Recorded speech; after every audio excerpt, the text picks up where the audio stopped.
الحمد لله رب العالمين والعاقبة للمتقين والصلاة والسلام على أشرف الأنبياء وإمام المرسلين وعلى آله وأصحابه وأهل بيته أجمعين. أما بعد فأعوذ بالله من الشيطان الرجيم. بسم الله الرحمن الرحيم. يا أيها الناس اتقوا ربكم الذي خلقكم من نفس واحدة وخلق منها زوجها وبث منهما رجالا كثيرا ونساء واتقوا الله الذي تساءلون به والأرحام إن الله كان عليكم رقيبا. وقال تعالى: ومن آياته أن خلق لكم من أنفسكم أزواجا لتسكنوا إليها وجعل بينكم مودة ورحمة إن في ذلك لآيات لقوم يتفكرون. وقال النبي صلى الله تعالى عليه وسلم: النكاح من سنتي. وقال عليه الصلاة والسلام: فمن رغب عن سنتي فليس مني. وقال النبي صلى الله تعالى عليه وسلم: تنكح المرأة لأربع: لمالها ولحسبها ولجمالها ولدينها فاظفر بذات الدين تربت يداك. سبحان ربك رب العزة عما يصفون وسلام على المرسلين والحمد لله رب العالمين. گر جنت میں جانے کا ارادہ ہو دوامی کا، گر جنت میں جانے کا ارادہ ہو دوامی کا، گلے میں توق ڈال محمد کی غلامی کا. محمد کی غلامی دین حق کی شرط اول ہے، اگر ہو اس میں کچھ خامی تو سب کچھ نامکمل ہے. انتہائی قابل عزت، قابل احترام، ذی قدر و ذی وقار علماء کرام او د ضلع صوابی د دې علاقې تر ډیری او د ګردو نواح نه راغلي زما عزتمندو مشرانو، کشرانو، ځوانانو، السلام علیکم.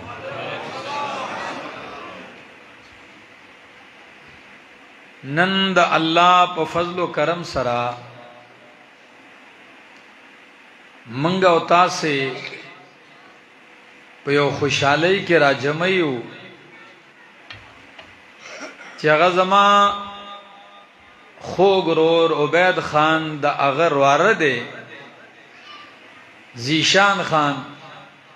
نو نن د زیشان خان په واده کې منګه راجمع شوي وو.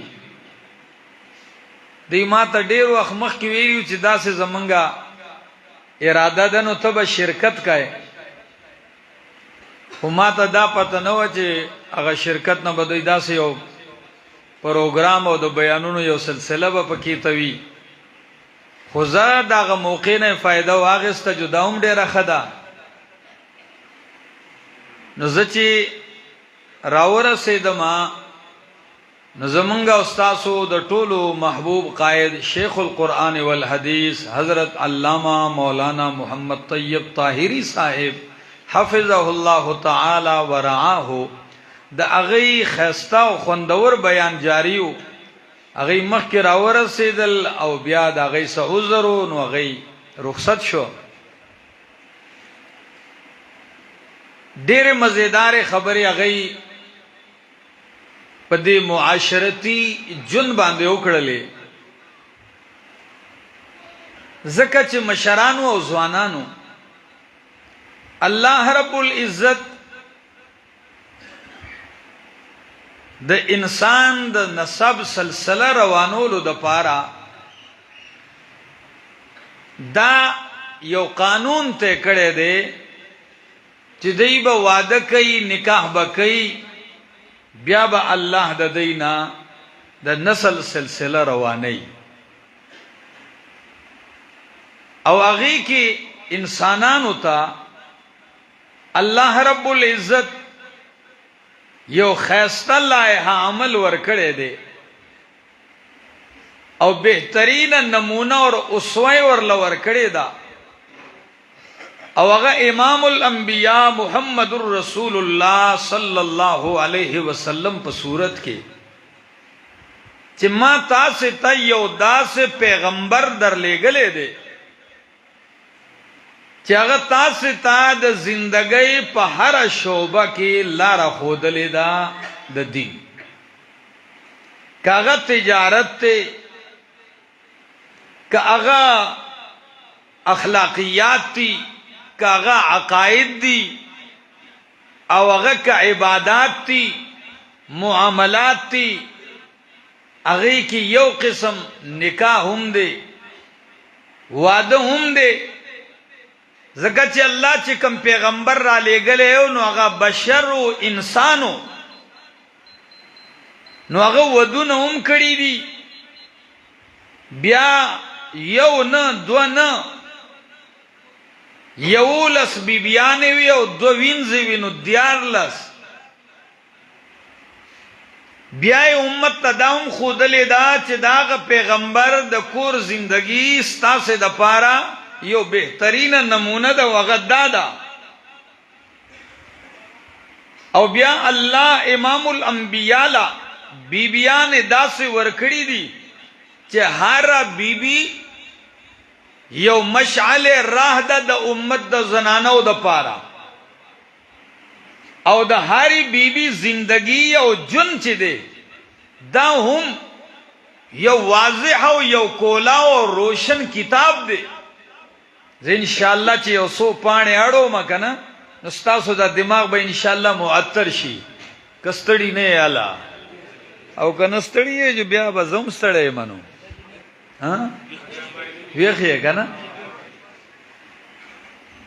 نبی اکرم صلی الله علیه وسلم د بیبیانو سره جن، دا غي سره اخلاق، دا غي تربیت، دا چې وګورئ نو عقل به دې حیران شي چې هغه هستی چې هغه ته الله پورا دنیا حواله کړې ده چې د دې ټول عالم اصلاح وکړي، ته رحمت للعالمین د دې ټول عالم اصلاح وکړي.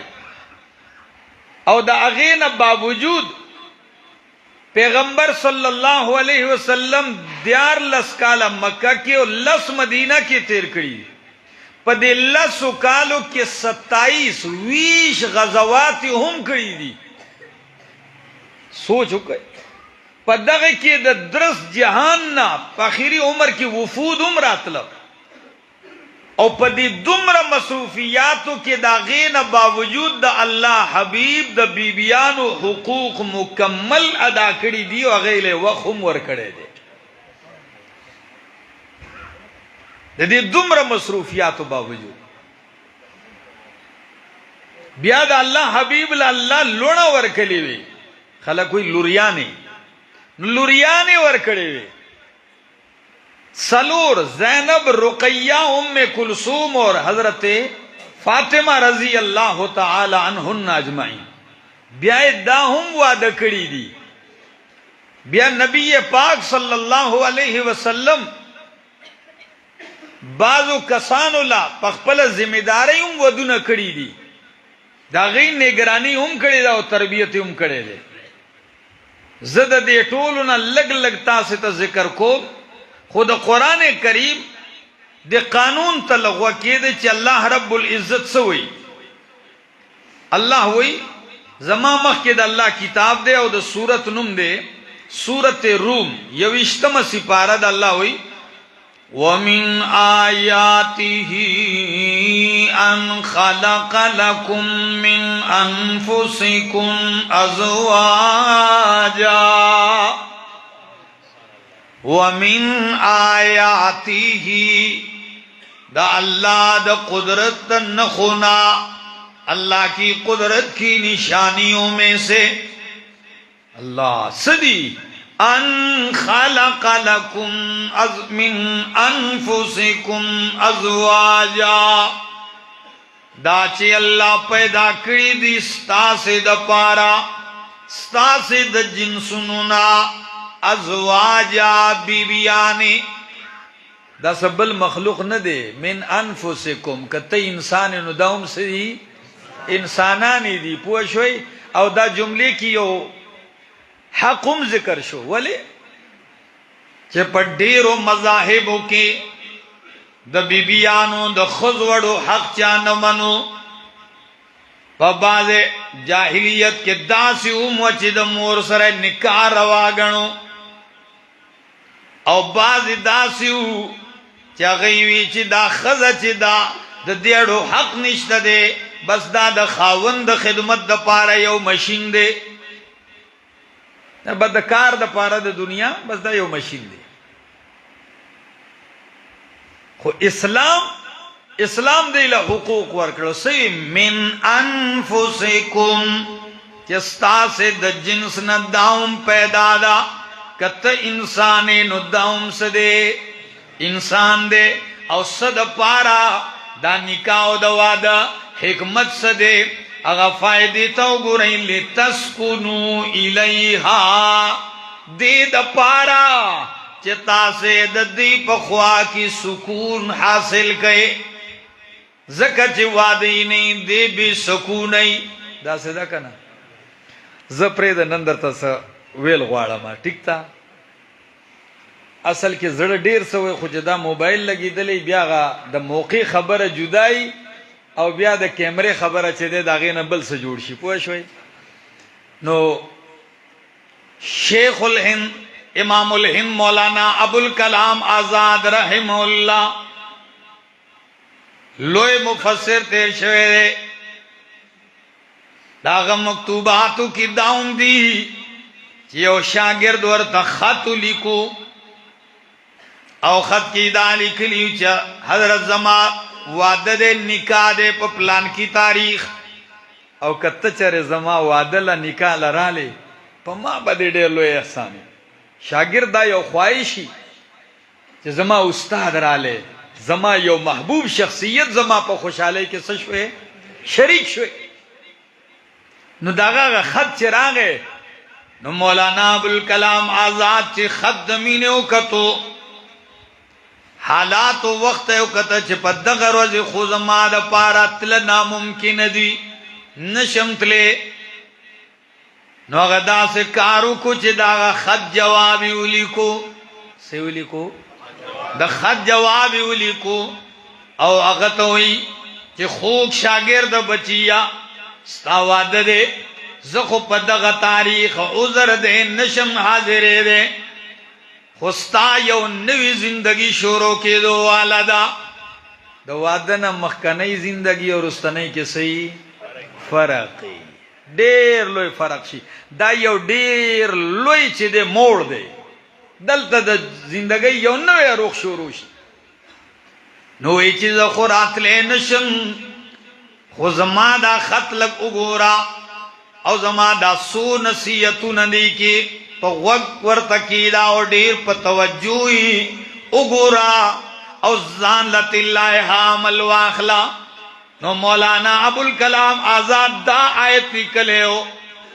هغه آیت دا دی ومن آیاته ان خلق لکم من انفسکم ازواجا.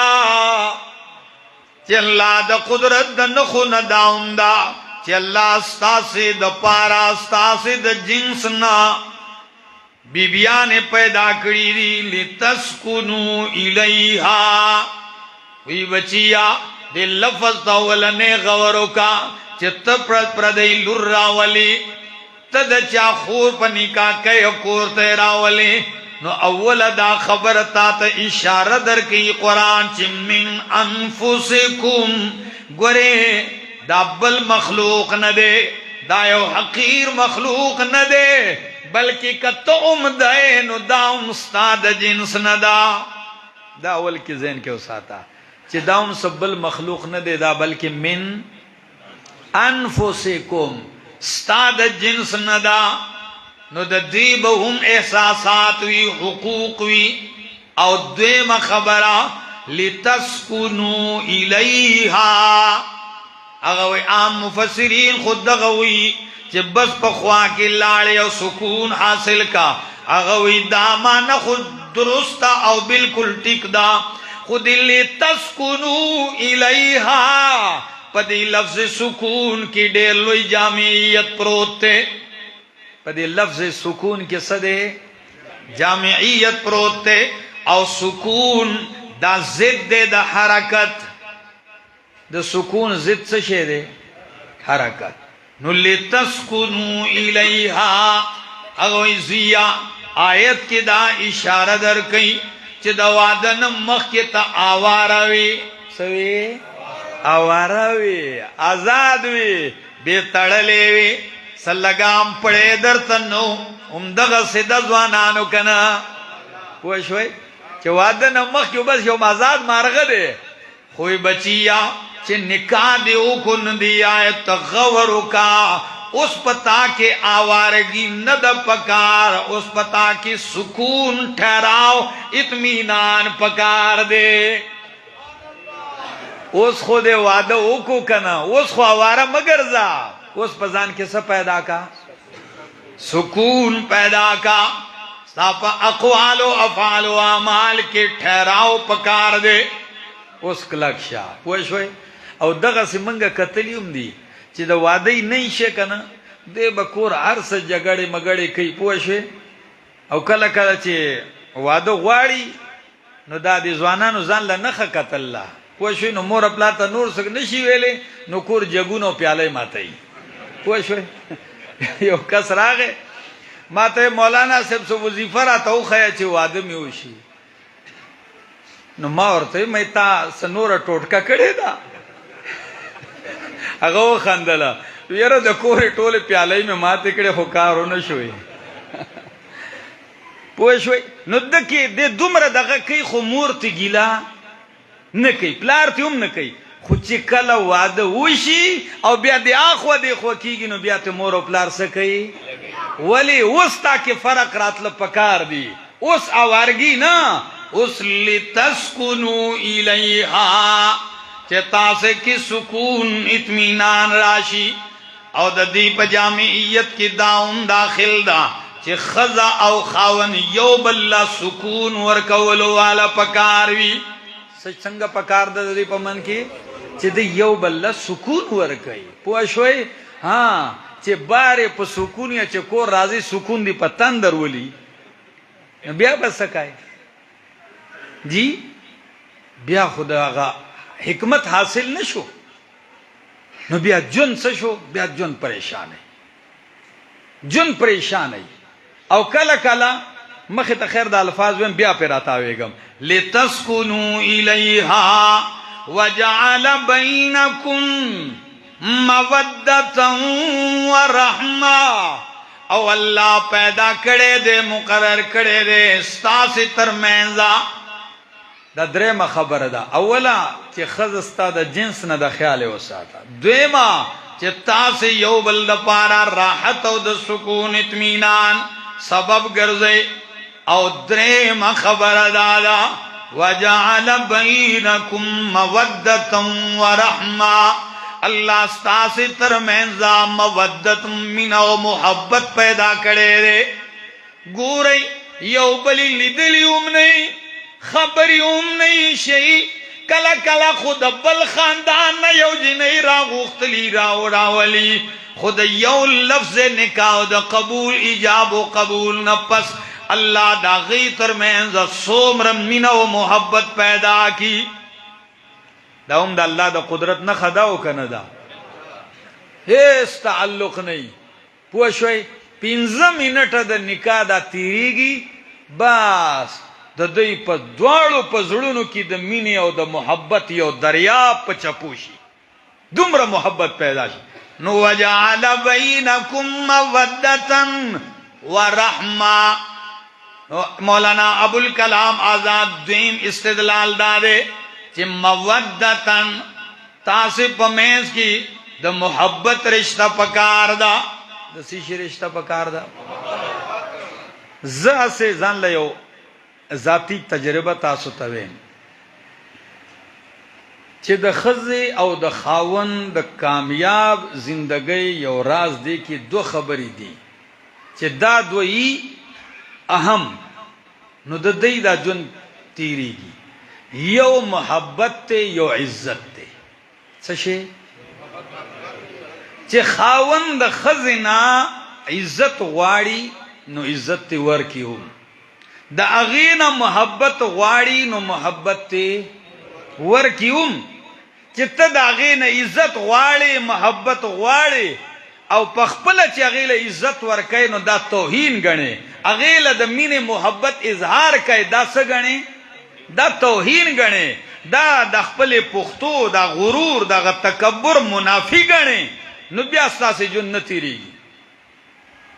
او زمونږه کورنۍ تباهم پدې دي چې اول ګرځي مور او پلار په کوسه کوسه ګرځي جی زیل جنې ګورو ګرځي خوخول کوي په ملکونو، او چې جنې ورلو ګوري او خوخه کی راولي هغه ته په نکاح کی او پورا کله په سر راغستې په ډمامو او په ډولونو. پوه شوي؟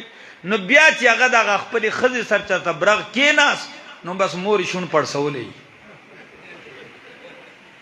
پوه شو؟ کچره خزي سره کیناس بس ورته سخت خپناسه ولې ناس وسړیا بس عجیبه وخت راغلی وي. پوه شوي؟ الواد اوس د مور او پلار پاتې نشوه. نو د الله بنده او دا اوس خو خیر دور خده په خوا به خو چرته خزه او خاوند که چرته د شپې ځان له په کمره کې یو بل لیدل نو بار چرته پسین کې خبره خوړو درکنار سلام دوا خو پرېږدئ. داړو تصور نو زمونږ د علاقې او کسو تبلیغیانو په محنت وکړو چرته سیروزې له بوتو چیلې له سلورو میاشتو له تیار کو سړی چې لاړ سلور میاشتې تیرې کړې نو اوس چې واپس راځي کور ته نو هغې ورته وی چې ګوره چې اوس کلي ته لاړ شي نو اول به خپل جومات ته لاړ شي مونځ به وکړي محلې والا میله بیا چې کور ته ځې که نه نو اوس طریقه دا ده چې کور ته لاړ شي نو ښځې ته به سلام کوي. او دا چرته پښتنو کې وه نو هغې په محنت کړی و خو یک طرفه کار و که نه. نو هغه چې غریب راغی اوس د هغه رشتهداران هم راغلي دي کور یې ډک ناست دی نورې ښځې هم دي بوډۍ دی چې څنګه وردننه شوی دی جو ډارې کې ښځې ته نوم اخیستی دی پلانکۍ السلام علیکم هغې تا دې خدای روک کړي ته روک شي په شرمونو دې وشرمولمه. نو دې غریب خو ډېر پویه کړی و خو چې ده سلام وکړو نو بس یو هغه په غضب کې شو تا د دې ټولو په مخ کې ما ته څه چل وکړو. قرآن یجعل بینکم مودة ورحمة. دا کامیاب زندگی او د پارٹنرشپ اصول دی ستاسے پمینس کی مینا و محبت پکار دے او د مینا و محبت تعلق چوی نو دا ختمی گی انسان د محبتم وگے دے زکا چې د هر انسان له الله زړه ورکړل چې زړه یې نو محبت یې پوه شوي او د کې محبت پروتم دی د محبت غواړم خو چې دا نه میلاویږي نو بیا نتیجه څه چلی چې اول مور او پلار په خپه کیږي چې خزې ته سلام وکړو خزې سره کېناست پوه شوي هغې ته د مینې اظهار وکړو او راغې او به ډایرکټ لاړ خزې کمرې ته لاړ او دا دی او دا دی نو بیا نتیجه دای چې هغه د شپې 2 بجو پورې بار ګرځي په یو چوک کې ناسي بینوي په بل چوک کې ناسي په پولو ناسي پوه شوي ولې چې کم شی د کم څیز وږی او هغه طلبګار او هغه ورته کور کې حاصل به دې ګرځي او واره بار پرای بیا د کور نه صحیح بار زیات خوشاله څومره باری دغه عمره دې خوشاله او چې د محبت جذبه ختم شي یو ملګری هغه وي ما ته علامه صاحب یو خبره ده مې وی سړیا کور مې وران دی مې ولې وی زه چې کور ته کله ځما کنه بس خزه سټ دړ کله وی په سر دړلې کله وی بس دا سر به وتړي کی بني نو مې نو بیمار به وی نه کنه نو مې څه چل وی سو کرته مې چې کتلې کور کې دروازې په داسې سوري کې ګورم پټ کنه وی دا خبره وری چې لاړ شم دروازه کې ګورم دا خد بچو سره وي خبر برابر یو خسور کی ازي راضي خو چې څنګه د دروازې نه داخل شم بس دا لاس کیږي دا څه شی دی دا غ رحمت ختم شو شفقت جعل بینکم مودتا نستاس پمینس کې الله محبت پیدا کړي او دا محبت یو بل ور کوي مولانا اشرف علی تھانوی رحمه الله لیکي یو مرید کرا لاړم دعوت را لکړو غریب غونې سړیو نړو کې غونې کورو په منځ کې داسې پرده راخ کلا اخوا زنانه پخلې کوي زماغه مریدا او دا سړی را سره ناشته چې سالن نه روټي او دسترخوان ولګي دار صفاخه شو نو تھانوی صاحب چې روټي و خوړله نو دا دغه مرشد او پیر یو عالم او راغله او دغه د خوشاله امتحان و نو د تعریف کو چې ماشاءالله سړیا ستاسو کرنن رالم دا روټي څومره لذیذه دا سالم څومره خوګو دومره بهترین بس چې دا خبره وکړه د پردې د اخوانه د جړه आवाज را تھانوی سب یو دم ویری چې ما خدا سه یو غلطه خبره نه ده کړې چې دای په جړه شو نو आवाज یې ورکو چې لوري ولې جاړي ما څه بدوي هغه نه مرشد جی تا بدونه وي تا ډیر خوې جړه په دې رااله چې دومره زمانہ وشو زما واده شه دی او دقه شانته انداز کې زده خاون لدا سيزونه په خوم د خلی نه ما چیرې دا ټکې نه دی اورېدل چې خزه دا د خپا خکړنه نن چې تاوي چې په سالن د خپا کړې دي نو دا را باندې حیرانګی رااله تعجب او بعض خلکو خدا عادتي که خشي ومنو د عادتي چې یاره پکې صعيب راولټي بس د کار دغی نو کور جن بس د خوشاله شي صبر راحت شي صبر سکون شي صبر اطمینان شي جعل بینکم مودتا نو لفظ یواز مودت نه دی ویلی مینا او محبت سرا سرا رحمتن سشه رحمتن او علماء ناس دی پدې رحمت تقاضا دادا زما شیخ خدا توجیم کيوا چې جعل بینکم مودتا زوانی کی مینا او محبت وی ورحمتن او کله چې بوډاګان شي نو بیا څه شي پاتې شي بیا رحمت پاتې شي پوه شوي هغه د ځوانۍ هغه محبت بیا ختم شي نو بس بیا که بوډا چرته گاون کې چرته لاړ شي کنه نو که سیب دانه پرته روغونی جیب کې کی دی یوا وی بوډای له وړما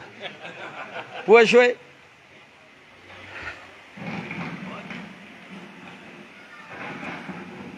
د بجلی والا زما خیال سره دا خبرې خینه لګي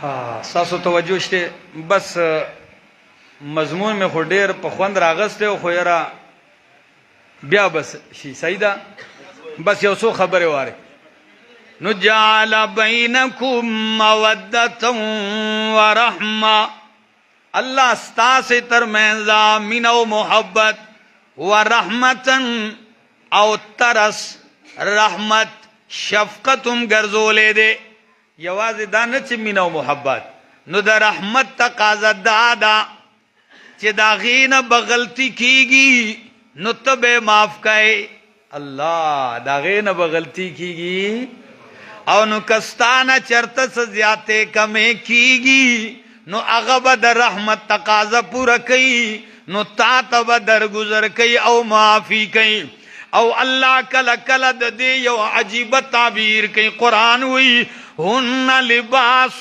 لکم وانتم لباس لہن دین خیستہ تعبیر اڑو کے دے نش دمر خیستہ تعبیر دا اللہ دا قرآن دا بلاغت انتہا ترسیدلے چی ہن لباس لکم دا بیبیان استاس دا پارا لباس دے وانتم لباس لہن او تاسی دا اغی دا پارا سے لباس یہ نو دی کی دمر جامعیت تے چی یو گھنٹا خود صرف دیل پکار دا دی جملو تا لغوہ کی دے دا لباس یو کار خدا دے چی اغتا پٹئی ستا عیبون پٹئی دا سیداو کندا نو تا دا اغی دا پارا لباسی نو دا اغی عیبون پٹ کا پرد پیوا چوا او اغد ستا عیبون سکی نو چی سڑے بار پا اجرہ کے ناستے دا خزی عیبون بیانے او خزا چی دے اغا پس زنانو کے ناستا دا خاون کپڑی انزی نو دا لباس شو خواہ ہن لباس لکم لباس دا انسان دا پارا خائص دے سدے خائص دے دا انسان نا چی دا لباس لری کے کنا پوشوئی نو دے دا دے حیوان نوم بد صورت اخکاری بد دے بدرنگا ہے دا انسان لباس دمرا خائص نو تا دا اغی دا پارا خائص او اغسطا سے دا پارا سشے دے تاسو د یو بل د پارا خائص یی او خائص کی دل پکار هم دی داون د دې د حکمتونو ندا نو حضرت سیدنا عبداللہ ابن عباس رضی اللہ تعالی عنہ اسے خو ترجمان القرآن ورطا ندی ویلی شوی اسے خو ورطا حبر الامت ندی ویلی شوی دا اسرارو دا قرآن نواقف دے نو کلبچی پا سفر لاڑ چرتا بلاڑ او چې بیا با واپس کور ته راتلو نو چې څنګه کور خواته باندې نږدې کېدو وا خواشه نو بدري الته به ولمبل ځای به کتلې و به لمبل حمام تا جامې به نه واغستې قافلې والا مرګر واجی بس سړی خدای چې اوس کور خواته راغی نو اوس لامبي او لګیا ګیره غوړول لباس ځان دا څه اوس خو کور د خوم دغه سزا نه دې کې څه حکمت ته دی کے حکمت دادے چی زد سفر ندالم او کور تا دنکیگن نو زما زڑ دا غواری چی زما خزا پا خیستا لباس کی او صفا ستر ما تولاڑی دا زما خواہش تے چی اگا بالکل آراستی نو دا اغی زڑ نشتے دا اغی دا خواہش تے چی دے وے نو دے پا خیستا لباس کی وے دے مزین وے نو چې زه د هغې نه د حق تمه ساتم نو د هغې حق ادا کولو کوشش کوم د هغې د احساساتو هم خیال کوم او چې دا نه نو زنانه تل ده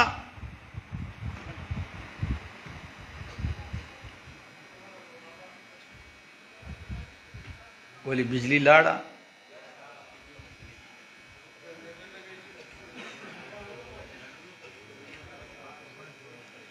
بس دا خیر یو دو خبرې کومه بیا که چرته موقع میلاو شو کنه نو بیا به په تفصیل خبره کوو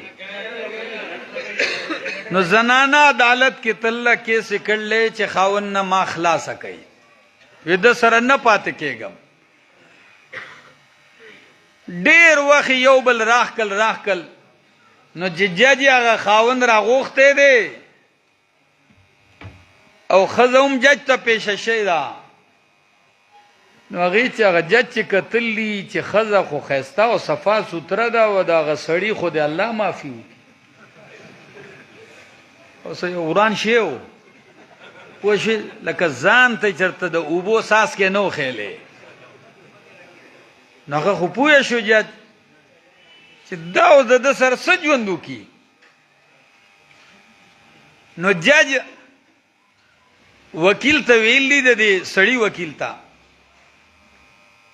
چې بھئی دا سړی اول بوځئ امام ته، دی ولمبه وایه زما د عدالت په پیسو باندې دله نوی سوټ واخلی، چې هغه ورته واچو او ویښته له برابر کوي ښه صفا سوتره او بس تیار یې کوي رایولی، چې هغه بلکل چېرته سروس سټیشن ته د بیلو پوه شوې امام ته چېرته هغه چې بیل دی صفا کړی دی او کپړې مپړې هر څه ته بدل کړي دي او چې راغلی دی هلته ناست دی داسې په ترس غونې کېنول دی او دغه ښځه یې راغوښتې ده. دا جج ورته وایي د دغه رذیل نه د خلاصومه خو په یو شرط. وی جي وایه منې به وي هغې هغه یو سړی ناست دی ده سره به بیا نکاح کوي. نو هغې چې په ترس غونې یو نظر یې ورته داسې زر خیل دی. نو هغې چې کتلي وي همدقه مې خوښتې وي، وی دغه سره مې نکاح وکړئ خو بس د دغه بلا نه مې خلاص. نو هغه جج پرده راښکله وی زه خوار شوي کینم دا ستا هغه خاوند دی پوه شوئ، دا بل څوک نه دی. رونو ژوند ښایسته کوئ او دا نه ده چې یو په ډېرو پیسو سړی ښایسته کېږي، نه، صفایي سوترایي د دې څیزونو خیال د کورنۍ ژوند دی. ګورئ د مور پلار د هرې رشتې یو حد دی. څه دی؟ یوه رشته ده چې ټول حدود یې کراس دي، ختم کړي دي. الله ستاسې دپاره ستاسې بیبیانې لباس دي او تاسې د هغې دپاره لباس یې. درس مې ورکو نو مې چې ښځه د یو سړي مړه شي نو واده دې ځکه کوي بې لباسه شو. څه شو؟ لباس یې ووتو. نو زمونږ یو بوډا حاجي صاحب و چېرته بس کونډ شوی و پوه شئ، ښځه یې مړه وه نو چې راتلو به هرې جمعې له ما ته بس بې لباسه شوی یم دوا وکړه پوه شوې. نو مې الله درله ښایسته جوړه درکړي نو نو بیا به پې زه ترې تنګ شوی یم چې اوس مې دی نه پرېږدي نو بیا به مې بیا چې چېرته مې لیدو مې حاجي صاحب څنګه حال دی بس حق حال دی وی لباس نشته. نو هغه ورځ راغی ما ته وی چې لباس جوړه مې موندلې ده خو اوس راله نکاح وکړه مې ښه نو مې نکاح به کوم ځای کوو؟ وی جي ستاسو به دې کور ته به راشو بیټک ته. مې ولې؟ وی سړیه زما هغه زامن هم نه پرېږدي ما او هغه بله کونډه ښځه ده وي د هغې هم غټ زامن دي نو هغه وایي کوئ یې ځان له خو چېرته بار یې وکئ وکئ واده خو چېرته ځان له بار یې وکئ. نو هی هی موږ په دې څیزونو پوه نه یو. اسلام ډېر اصول پسنده مذهب دی او ډېر د سهولیاتو او ډېر د راحت مذهب دی او ډېر د خوند مذهب دی. د محبت او شفقت ته وګورئ چې د کائنات امام دی او سفر په حالت کې دی. دې ته لږ غوږ شئ ښه، زه درته دا منظر لږ پیش کوم ښه. سفر په حالت کې دی. حضرت صفیہ رضی اللہ تعالی عنہ پس خبره باندې خپه شو او جاړي په جړا شو. نبی علیہ السلام چې راغی چې ګوري بیبي جاړي نو نبی علیہ الصلوۃ والسلام په خپل لاسونو مبارک لګیا دي دغه اوښ کې پاکي. الله وزه جاړم او نبی علیہ السلام په خپل لاسونو زما څه پاکي اوښ کې پاکي. دا هم د تصویر اوښه امت ته کنه، دا هم یو ښځه و خاوندو کنه، دا نمونه نه ده زمونږ دپاره. وی چې څومره نبی علیہ السلام اوښ کې پاکي وي زما هغومره جړا سیوا کېده. او بس زه اخر چې زه قلاره شوم بیا سفر چې روانېدو نو اوښ ته خیج اوس اوښ ناست دی نو خاتله ګرانو نو نبی علیہ السلام په تاده راغې او یو دم د منظر ته تاسو لیده قاتل غواړئ د قرآن د بچت کوي نبی اکرم صلی الله علیه وسلم راغه او یو دم تاسو دې ته زیدر ته لږ خیم مثال پوه شئ دې ته لږه توجه دا چې نبی علیہ السلام په منډه راغه وې داسې رون کې خو د خپا او بیبي ته وی چې راشه په دې ځای خپا کېدا دا د پوړی شو برو خېجا دا د یو مولا خبره نه ده دا د کائنات ته امام د الله د حبیب خبره ده کاش دې بجلی نن ز پرېخې وې او ما درته دا زړه تش کړی وې